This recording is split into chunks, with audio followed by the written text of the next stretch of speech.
Today I'll show you how to uninstall an application from your MacBook. To remove the application, open Finder, and in Finder go to Applications, and here I have these two applications I want to find, Logic Pro and Logic Pro. They have the same name, but this one is the one I want to remove, and I can click and drag this application to the bin, to the trash,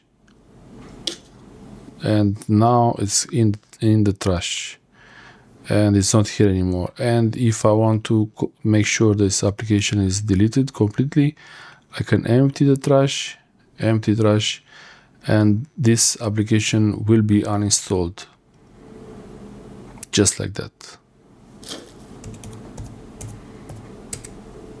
Now if I go to the App Store and I search for Logic, I still have the option to open this application, but the application that I recently uninstalled, it has an option to download, so it is uninstalled. The space is released now on the Mac, and I can use the existing application while the old application it's uninstalled. This is how you uninstall an application on your Mac.